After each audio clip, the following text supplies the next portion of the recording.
This surveillance video obtained by DailyMail.com is exactly what investigators are looking for. CCTV capturing tech titan Bob Lee moments after he was stabbed early Tuesday in San Francisco. At 2:35 in the morning, the injured 43-year-old appeared to be trying to wave down a passing car which drove away before Lee comes clearly into view outside the doors of a condominium complex. 365 Main, crossing of Folsom and Harrison. For the stabbing. Lee, according to the San Francisco Standard, dialed 911 and screamed, "Help, someone stabbed me." That cell phone is a critical piece of evidence in a case like this. San Francisco's DA, Brooke Jenkins, says detectives are looking at every angle. When we are dealing with a case where the suspect is unknown, you are trying to interview anyone and everyone who may have had contact with the victim leading up to the time of the crime.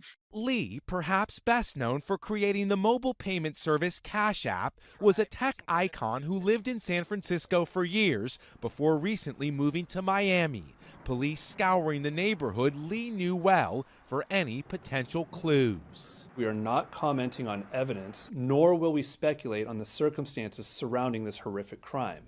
As San Francisco comes under scrutiny for a recent rash of crime, including a homicide rate that's risen in past years, Lee leaves behind 2 children, including a heartbroken daughter who writes, "I'm devastated that somebody would be so cruel to take away my father's life," a life cut short in a murder that remains a mystery.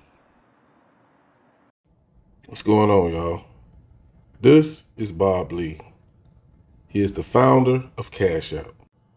On Tuesday, April the 4th, Bob Lee was stabbed to death. Now, on the surveillance footage, the timestamp on the video actually matches the date and time that police said the incident happened, which is at 2:35 a.m. Now, officers responded to the call, and when they arrived, they found Lee with apparent stab wounds to his chest. He was taken to the hospital, but he succumbed to his injuries. Now, the first thing I'm wondering, why did they kill him? Was this a robbery gone wrong? That has not been announced in the news as of yet. Now, the next thing I'm thinking is, why is a man of your status walking the streets at 2:35 in the morning? I'm not sure exactly where he was coming from or where he was headed. Now, as of today, we don't have any footage that actually caught the stabbing. The only thing that we have right now is him walking into surveillance footage after he was stabbed, as we just saw in that video. What we also heard in that video at the end was there's a lot of crime that's been happening in San Francisco in that area. So think about it. When they said someone was passing by and he tried to wave them down, no wonder why they didn't stop. That's a bad area. So that leaves me with a couple of questions. Was this a random stabbing? Or did someone know he was going to be where he was at that time? So what investigators got to do is check his phone log, see who he was talking to prior to the stabbing. Because we actually know he had his phone because he called 911. Matter of fact, let's take a listen to this 911 operator. 14-hour copy. There's a male screaming help, saying someone stabbed me. He is not giving a 20. This is a cell phone site location. Advise he's bleeding out. Medics from route code 3. Use back 1756. 365 Main, cross of Folsom and Harrison. However, that's a cell phone site. We're still waiting for an exact 20. He is outside on the street. So if you heard like I heard, he stated, "Someone just stabbed me." Obviously, he didn't know who the person was because they would give a name, especially as like a dying declaration, if you understand what I mean.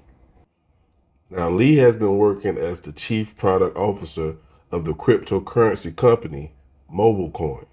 He was previously chief technology officer of Square, now known as Block, a financial technology startup co-founded by the former Twitter chief, Jack Dorsey.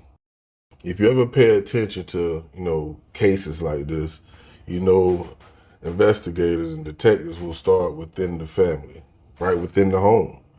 And Lee was married, but back in 2019, him and his wife, Krista, were separated.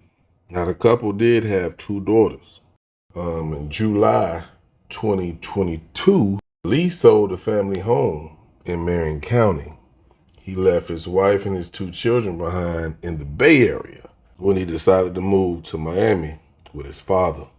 Now, from what I've been reading, Lee had a great relationship with his kids. He stayed in contact with his wife because of the kids.